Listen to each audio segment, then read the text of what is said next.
صفحه 199 فصل نهم شکست شوم. پروفسور دامبلدور همه دانش آموزان برج گریفیندور را به سرسرای بزرگ فرستاد و 10 دقیقه بعد دانش آموزان گروه‌های هافلپاف، ریونکلا و اسلیترین با چهره‌های گیج و مبهوت به آنها پیوستند. هنگامی که پروفسور مکگوناگل و پروفسور فلیتویک درهای ورودی و خروجی سرسرا را می‌بستند، پروفسور دامبلدور به دانش آموزان گفت: باید همه جای قلعه رو بازرسی کنیم. متاسفانه باید امشب اینجا بخوابیم چون اینجا از همه جا امن‌تره. من از دانش آموزان ارشد میخوام که جلوی درهای سرسرا نگهبانی بدن و همه دخترها و پسرهای سرپرست مسئولن که هر گونه مزاحمت و ناراحتی رو فوراً به من گزارش بدن. چشم دامبلدور به پرسی افتاد که با غرور و تفخر سینه‌اش را جلو داده بود و ادامه داد: هر مشکلی داشتین به یکی از اشباح بگین که به من اطلاع بده. دامبلدور مکسی کرد و قبل از خارج شدن از سرسرا گفت: آهان، راستی شما به تعدادی. دامبلدور چوب دستیش را مثل موج حرکت داد و بلافاصله همه میزهای طویل سرسرا کنار رفتند و کنار دیوارها ایستادند. با یک حرکت موجی دیگر صدها کیسه خواب ارغوانی پدیدار شد.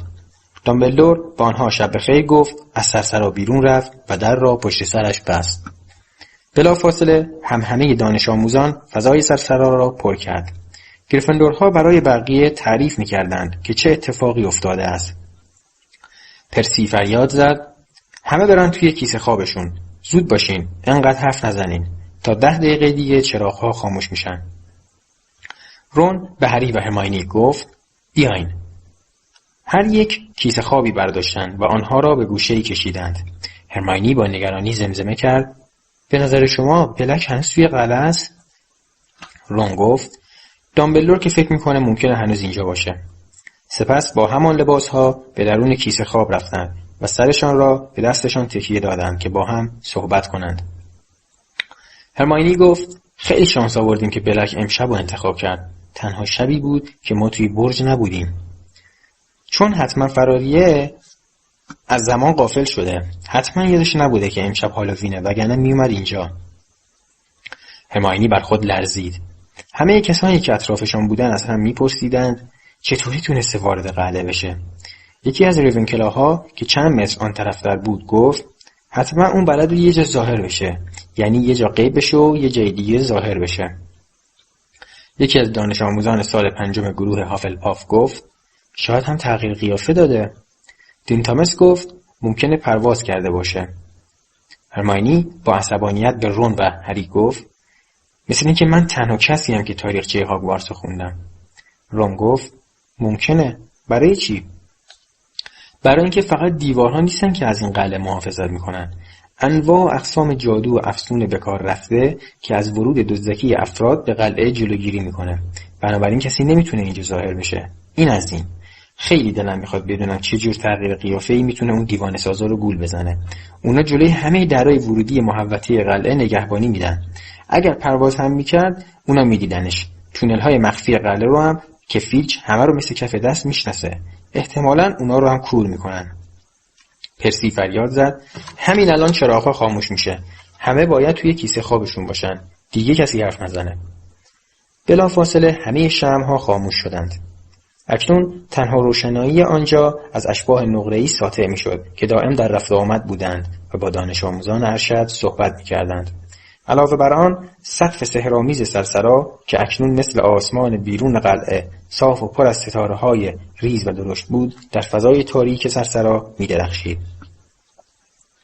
با درخشش ستارگان در سقف سحرآمیز و صدای پچ‌پچ آهسته دانش آموزان هری احساس می‌کرد در فضای باز خوابیده است و نسیم ملایمی می‌وزد. ساعتی یک بار یکی از اساتید به سرسرا می‌آمد که مطمئن شوند مشکلی پیش نیامده است. حدود ساعت 3 بامداد که بسیاری از دانش آموزان به خواب رفته بودند، پروفسور دامبلدور وارد سرسرا شد. هری با نگاهش دامبلدور را که در جستجوی پرسی بود تعقیب می‌کرد. پرسی بین ردیف‌های دانش آموزان قدم می‌زد و به آنها تذکر می‌داد که ساکت باشند. او با هری، رون و هرماینی چند قدم بیشتر فاصله نداشت و همین که صدای قدم‌های دامبلدور نزدیکتر شد، هر سه خود را به خواب زدند. پرسی آهسته پرسید: اثری از اون پیدا نکردیم پروفسور؟ نه. اینجا همه چی رو به راهه؟ بله قربان. خوبه. لازم نیست الان جابجاشون کنیم. فعلا یه نگهبان موقت برای حفره تابلو برج گریفیندور تعیین کردم. فردا میتونیم به برج برگردیم. بانوی چاق چی شد قربان؟ توی یکی از نقشه های طبقه دوم قایم شده. از قرار معلوم بلک اسم رمز رو نمیدونسته و اون اجازه نداده وارد برج بشه. بلک هم بهش حمله کرده. هنوز ناراحت و آشفته است. همین که حالش بهتر بشه به آقای فیلچ میگم که اونو برگردونه سر جاش. هری صدای باز شدن در و بعد صدای قدم‌هایی را شنید. جناب مدیر. صدای اسنیپ بود. هری از جایش تکان نمیخورد. گوشش را تیز کرد. اسنیپ گفت: همه جای طبقه سوم رو بازرسی کردیم. اونجا هم نبود. فیلچ هم همه دخمه‌ها رو گشته. اونجا هم چیزی نبوده. برج نجوم چی؟ دفتر پروفسور تریلانی، جغدانی، همه جا رو گشتیم. بسیار خوب سیوروس. حدس میزنم که بلک اینجا نمیمونه. اسنیپ پرسید: درباره اینکه چطوری تونسته وارد قلعه بشه هیچ فکری به ذهنتون نرسیده پروفسور؟ هری قدری سرش را حرکت داد تا دستش از جلوی گوشش کنار برود. دامبلدور گفت: فکرهای زیادی به ذهنم رسیده سیوروس، اما یکی از یکی بعیدترن. هری لحظه‌ای چشمش را باز کرد و زیر چشمی به آنها نگاهی انداخت. پشت دامبلدور به سمت هری بود، اما صورت پرسی را که سراپا گوش بود میدید. نیمرخ عصبانی اسنیپ را نیز میتوانست ببیند. اسنیپ که گویی نمیخواست پرسی صحبتهایش را بشنود، زیر لب به دامبلدور گفت: جناب مدیر، یادتونه قبل از شروع ترم با هم صحبت کردیم؟ دامبلدور با حالتی هشدارگونه گفت: بله یادم سیوروس. به نظر نمیاد که ورود بلک به داخل قلعه بدون همکاری یک نفر از داخل قلعه امکان پذیر باشه. اگه یادتون باشه من خیلی نگران بودم از همون وقت که شما اونو استخدام. من مطمئنم که هیچ کدوم از افراد این قلعه به سیریوس بلک کمک نکردن. دامبلدور چنان قاطعانه جواب داد که موضوع منتفی شد و اسنیپ دیگر حرفی نزد. دامبلدور گفت: من باید به سراغ دیوان سازها برم. بهشون گفتم هر وقت بازرسی تموم شد بهشون اطلاع میدم. پرسی گفت: اونا پیشنهاد کمک ندادن قربان؟ دامبلدور به سردی جواب داد: چرا؟ اما تا وقتی من مدیر مدرسم اجازه نمیدم که دیوان سازها به داخل محوطه قلعه بیان. پرسی شرمنده شده بود. دامبلدور با قدم‌های تند و بی صدا از سرسرا خارج شد. اسنیپ لحظه‌ای درنگ کرد و با نگاهی که نفرت از آن می‌بارید دامبلدور را تعقیب کرد و بعد از اون نیز رفت. هری زیر چشمی به رون و هرمیونی نگاه کرد. آن دو نیز چشم‌هایشان باز بود و تصویر سقف پرستاره سرسرا را منعکس می‌کرد. رون بیان که صدایش در بیاید با حرکت لب گفت: اینا چی می‌گفتن؟ در چند روز بعد همه دانش آموزان از یک چیز حرف می‌زدند: سیریوس بلک. همه درباره اینکه سیریوس بلک چطور وارد قلعه شده اظهار نظر می‌کردند. هانا ابوت دانش آموز گروه هافلباف در طول کلاس گیاهشناسی به هر که می‌رسید توضیح می‌داد که ممکن است بلک خود را به شکل یک بوته گل درآورده باشد. بوم پاره بانوی چاق را از دیوار برداشته بودند و به جای آن تابلوی سرکادگان و اسب کوتولش را نصب کرده بودند. هیچ کس از این کار راضی نبود. سرکادگان نیمی از وقتش را برای دعوت دانش آموزان به دوئل صرف می‌کرد و نیم دیگرش را به انتخاب اسامی رمز بسیار پیچیده اختصاص می‌داد. دست کم روزی 2 بار اسم رمز را تغییر می‌داد. سیمس فینیگان با عصبانیت به پرسی گفت: این یارو دیوونه است. نمیشه یکی دیگر رو به جای اون بذارن؟ پرسی گفت: هیچ کدوم از تابلوها حاضر نشدن این کار را قبول کنن. بلایی که به سر بانی چاق اومد اونا رو وحشت زده کرده. سرکادگان تنها کسی بود که شجاعت به خرج داد و داوطلب شد. هری به تنها چیزی که اهمیت نمیداد سرکادگان بود. اکنون همه از دور و نزدیک مراقب او بودند. استادها به هر بهانه‌ای در راهروها او را همراهی می‌کردند. پرسی ویزلی همه جا مثل سایه به دنبال هری بود. پرانتز: هری احتمال میداد که خانم ویزلی به او دستور چنین کاری را داده باشد. پرانتز بسته. از همه بدتر این که پروفسور مکگوناگل او را به دفترش احضار کرد. قیافه‌اش چنان ماتم زده بود که هری تصور میکرد کسی مرده است. با حالتی بسیار جدی گفت: پاتر، دیگه بیشتر از این نمیتونیم موضوع از تو مخفی کنیم. میدونم که از شنیدن این موضوع وحشت میکنی، اما بهتره بدونی که سیریوس بلک. هری با چهره‌ای درمانده گفت میدونم که اون دنبال منه. وقتی پدر رون این موضوع رو به همسرش میگفت حرفاشون رو شنیدم. آقای ویزلی توی وزارت سحر و جادو کار میکنه. پروفسور مکگوناگل خیلی جا خورد. لحظه‌ای به هری خیره ماند و بعد گفت که اینطور. خب حالا که همه چی رو میدونی پس منظور منو خوب درک میکنی.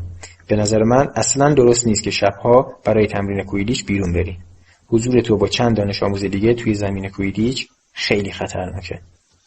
هری از کوره در رفت و گفت ولی آخه شنبه اولین مسابقه‌مون برگزار میشه. من احتیاج به تمرین دارم پروفسور.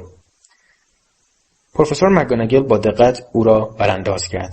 هری میدانست که او به شدت نگران آینده تیم گریفندور است.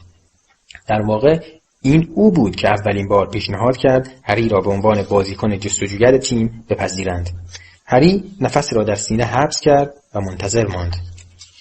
پروفسور مکگوناگل از جایش برخاست و از پنجره به زمین کویدیچ که باران شدیدی بر آن میبارید نگاهی کرد. سرانجام گفت خدا میدونه که چقدر دلم میخواد تیم گریفیندور بالاخره جام رو ببره. اما چاره‌ای ندارم پاتر. اگه یه استاد همراهتون باشه منم خیالم راحت تره. از خانم هوچ خواهش میکنم که در جلسات تمرین مراقبتون باشه. هرچه به اولین مسابقه کویدیچ نزدیکتر میشدند هوا خرابتر میشد.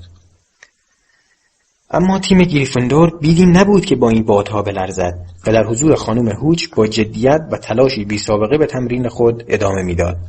در آخرین جلسه تمرین قبل از مسابقه الیور وود خبر ناگواری برایشان آورد. وود با چهره غضبناک گفت تیم ما با تیم اسلیترین بازی نمیکنه. فیلینت همین الان به من گفت قراره با تیم هافلباف بازی کنیم. همه بازیکنان گفتن چرا؟ وود که از عصبانیت دندانهایش را روی هم میفشرد گفت بهانه فیلینت اینه که میگه دست بازیکن جستجوگرشون هنوز خوب نشده. اما کاملا معلومه چرا این کارو کردن. برای اینکه نمیخوان توی این هوا بازی کنن. فکر میکنن با این وضع شانسی ندارن. آن روز باد و باران لحظه‌ای متوقف نشده بود و هنگامی که وود با بازیکنان صحبت میکرد صدای قررش رعد به گوش میرسید. هری با عصبانیت گفت دست مالفوی که چیزی نیست، همش تظاهر میکنه. وود به تلخی گفت خودم میدونم ولی نمیتونم ثابت کنم. تمام این مدت ما با توجه به سبک بازی تیم اسلیترین تمرین کردیم. حالا مجبوریم با تیم هافلپاف بازی کنیم، در حالی که سبک اونا با تیم اسلیترین خیلی فرق داره. اونا یه بازیکن جستجوگر جدید دارن که کاپیتانشون هم هست. اسمش سدریک دیگوریه. انجلینا، آلیشیا و کتی زدن زیر خنده. وود که از این خنده بیجا خوشش نیامد عرض کرد و گفت چیه؟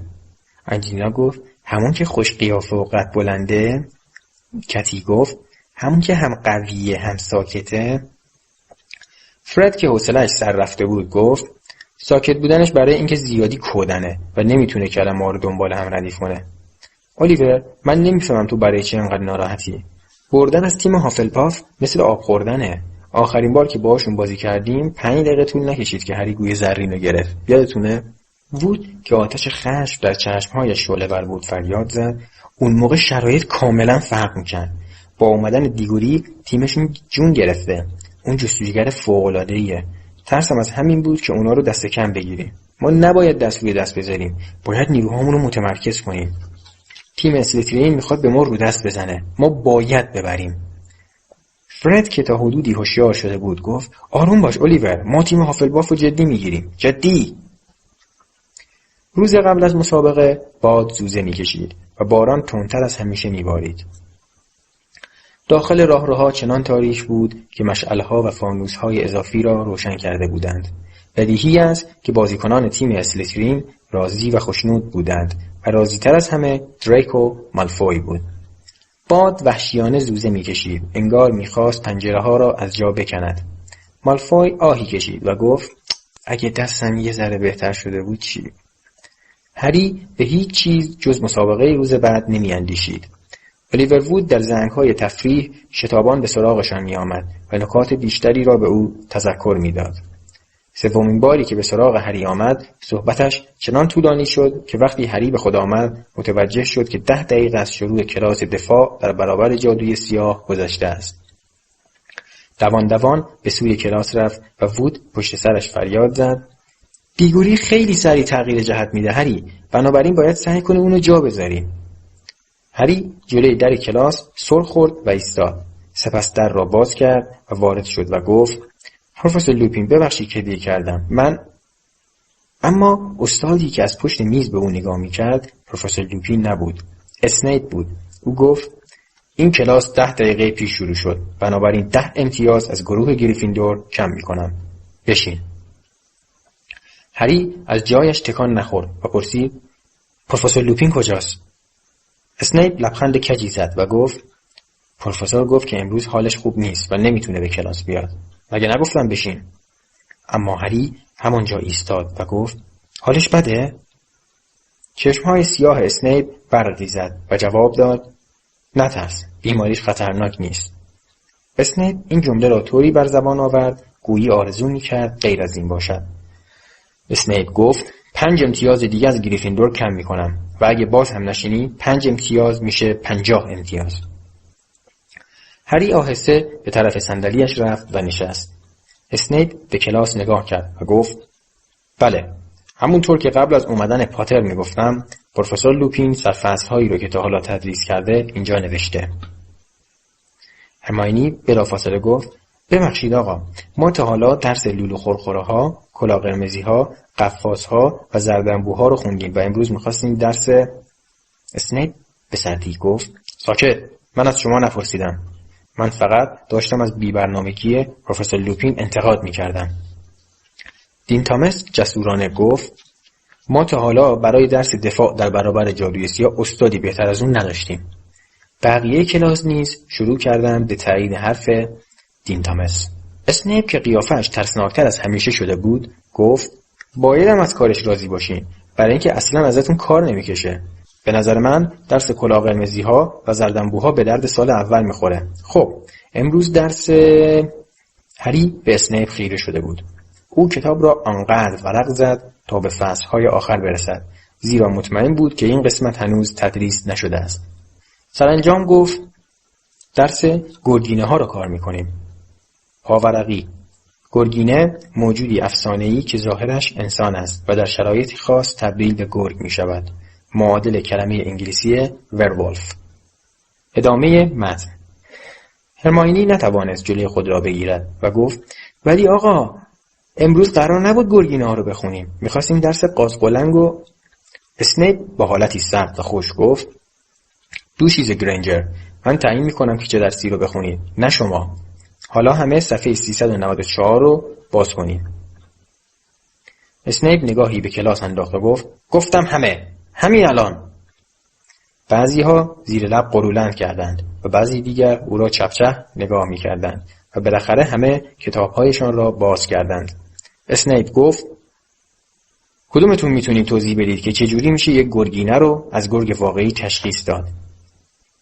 همه ساکت و بی حرکت نشسته بودند، غیر از هرماینی که مثل همیشه دستش بالا بود. اسنیپ به او اعتنا نکرد و گفت: هیچ کس نمیتونه بگه؟ بار دیگر لبخند کجی بر لبهایش نشست و گفت: یعنی پروفسور لوپین فرقهای اساسی بین گرگینه و گرگ رو به شما. پارواتی بی مقدمه گفت: ما که گفتیم هنوز درسمون به گرگینه ها نرسیده، ما هنوز. اسنیپ با بدخلقی گفت: ساکت. خوبه، خیلی خوبه. من تا حالا یه شاگرد کلاس سومی ندیده بودم که اگه یه گرگینه ببینه تشخیص نده که اون چیه.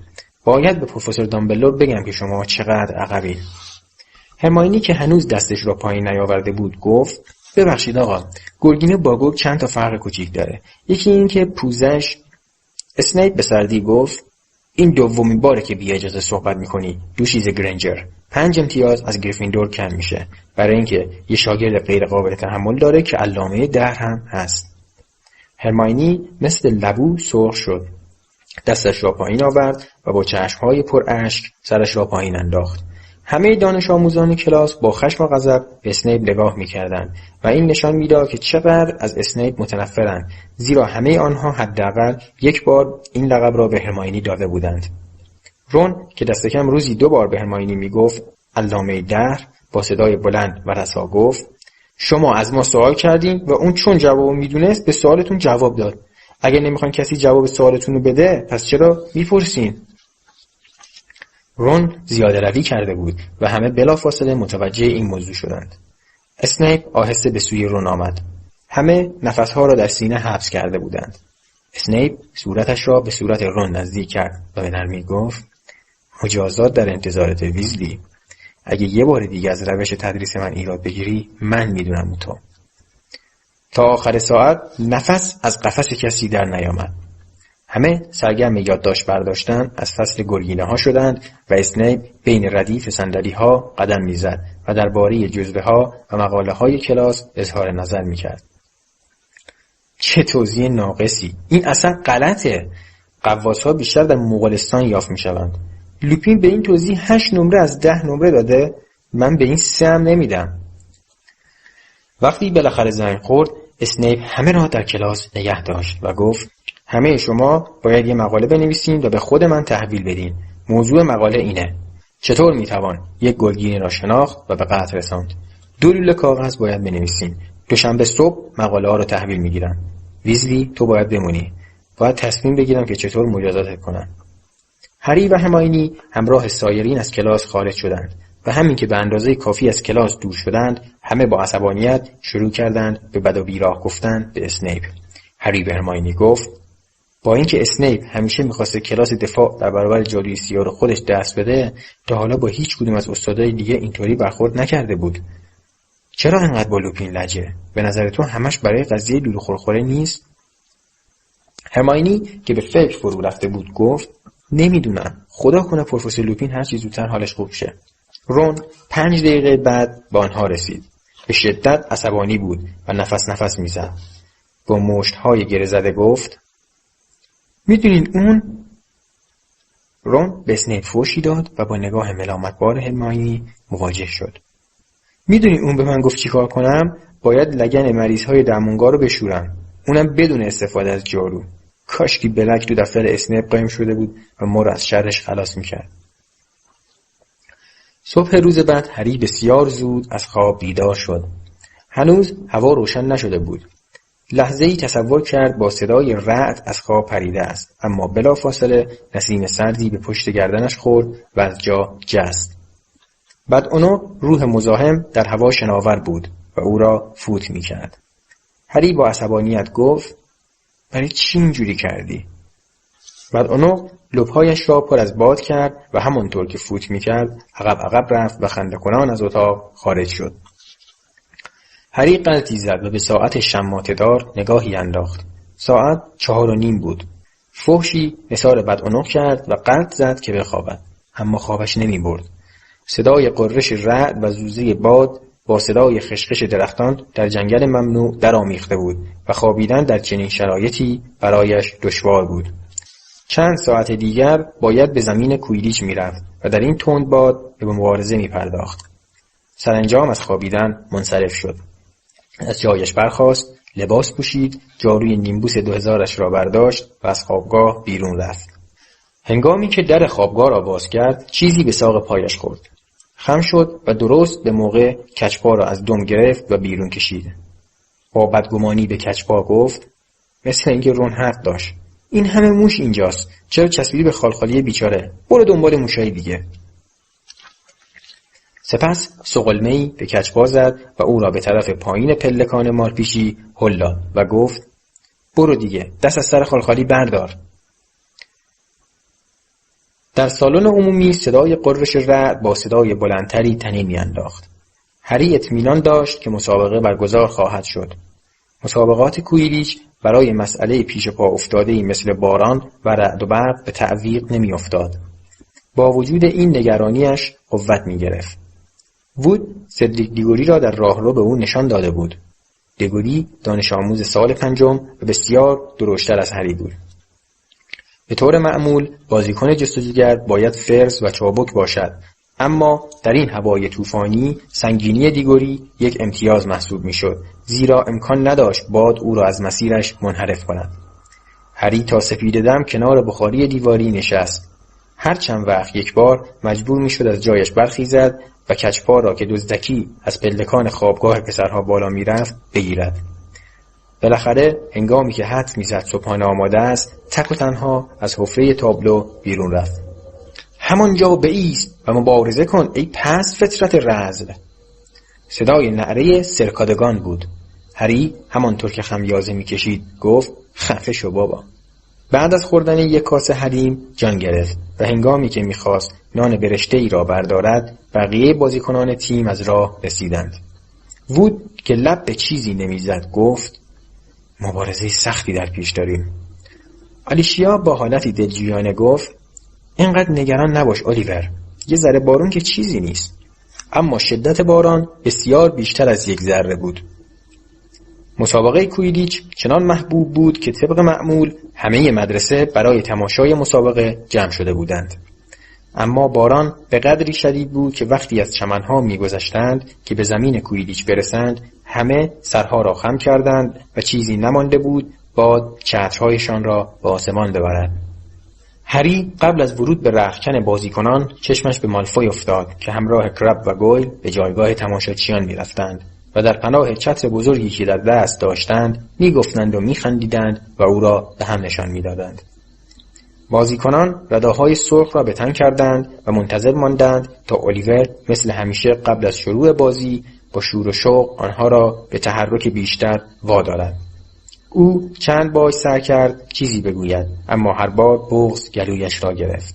سپس با ناامیدی سرش را تکان داد و به آنها اشاره کرد که به دنبالش بروند. وزش باد چنان شدید بود که وقتی می‌خواستند وارد زمین شوند به زحمت در مسیر خود حرکت می‌کردند. قررش سهمگین رعد نمی‌گذاشت صدای هلهله تماشاچیان را بشنوند. قطره‌های درشت باران پی در پی به شیشه‌های عینک هری می‌خورد. چگونه می‌توانست در این وضعیت گوی زرین را ببیند؟ بازیکنان هافلپاف با رداهای زرد قناری از جهت مقابل وارد شدند. کاپیتان‌های دو تیم جلو رفتند و با هم دست دادند. دیگوری به وود لبخند زد، اما وود که انگار کشتی‌هایش غرق شده بود فقط به او سر تکان داد. هری از روی حرکت لب‌های خانم هوچ فهمید که میگوید سوار جادوهایتان شوید. هری پایش را شلپی از گلولای زمین بیرون آورد و سوار نیمبوس 2000 شد. خانم هوچ سوت را به دهانش برد و در آن دمید. صدای سوت که گویی از ته چاه در می آمد به گوش رسید و مسابقه آغاز شد. هری به سرعت اوج گرفت، اما باد او را از مسیر منحرف کرد. هری دست جاریش را محکم گرفت و دور زد و در حالی که در مقابل باران چشمهایش را جمع کرده بود پیش رفت. بعد از 5 دقیقه هری مثل موش آب کشیده شده بود و حتی همبازی‌های تیم را نمی‌توانست ببیند، چه رسد به گوی زرین. در طول زمین می‌رفت و برمیگشت، از کنار توده‌های مبهم سرخ و زرد می‌گذشت بیان که بداند بقیه بازیکنان در چه حالند. وزش باد نمی‌گذاشت راهنمایی‌های وود را بشنود. تماشاچیان زیر شنل‌ها و چترهای کج و معوج پنهان بودند. یک توپ بازدارنده 2 بار نزدیک بود هری را از روی جارو پایین بیاندازد. عینکش بخار کرده بود و نمی‌توانست درست جلویش را ببیند. هری از گذر زمان غافل شده بود. هدایت جارو لحظه به لحظه برایش دشوارتر می‌شد. آسمان چنان تیر و تار شده بود که گویی شب زودتر از موعد فرا رسیده است. 2 بار نزدیک بود هری به بازیکنان دیگر برخورد کند، در حالی که نمی‌دانست آنها بازیکنان کدام تیمند. اکنون دیگر همه بازیکنان سر تا پا خیس شده بودند و در آن باران بی‌امان تشخیص بازیکنان از یکدیگر دشوار بود. بعد از اولین صاعقه صدای سوت خانم هوچ به گوش رسید. هری فقط حاله از وود را دید که از فراسوی قطره‌های ریز و تند باران به او اشاره کرد که به زمین فرود آید. همه بازیکنان شلپی بر روی زمین گلالود فرود آمدند. وود به بازیکنان تیمش گفت من تقاضا کردم که بازی چند دقیقه متوقف بشه. بیاین این زیر. همه به زیر چتر بزرگی که در کنار زمین بود رفتند. هری با عجله عینکش را برداشت و با گوشه ردایش آن را پاک کرد. سپس پرسید امتیازمون چنده؟ وود گفت 50 امتیاز از اونا جلوتریم، اما اگه زودتر گوی زرین رو نگیریم مجبوریم توی تاریکی شب بازی کنیم. هری که به تنگ آمده بود عینکش را در هوا تکان داد و گفت من با وجود این هیچ کاری نمیتونم بکنم. درست در همان لحظه هرماینی در حالی که شنلش را بالای سرش نگه داشته بود خود را به هری رساند. لبخندی زد و گفت یه فکری کردم هری، عینکت بده به من، زود باش. هری عینکش را به او داد و هرماینی جلوی چشم بازیکنان حیرت زده با چوب دستیش ضربه‌ای به آن زد و گفت ایمپریوس. سپس آن را به هری داد و گفت بیا، دیگه با وجود این آب نمیتونه توش نفوذ کنه. وود که از خوشحالی داشت بال در میآورد پشت سر هرماینی که در جمعیت ناپدید شد با صدای دورگه‌ای فریاد زد کارت بی‌نظیر بود. خب دیگه بچه‌ها بزن بریم. افسون هرماینی کار خود را کرد. هری هنوز از سرما بی‌حس بود، هنوز خیس آب بود، ولی میتوانست جلویش را ببیند. در آن هوای نامساعد با عزمی راسخ سوار بر جارویش شد و با نگاهی در این سو و آن سو گوی زرین را جستجو می‌کرد. یک توپ بازدارنده را پشت سر گذاشت و از زیر دیگوری که در جهت مخالف او حرکت می‌کرد گذشت. صدای قررش رعد بار دیگر در فضا طنین افکند و بلافاصله صاعقه‌ای در پهنای آسمان پدیدار شد. لحظه به لحظه وضعیت خطرناکتر می‌شد.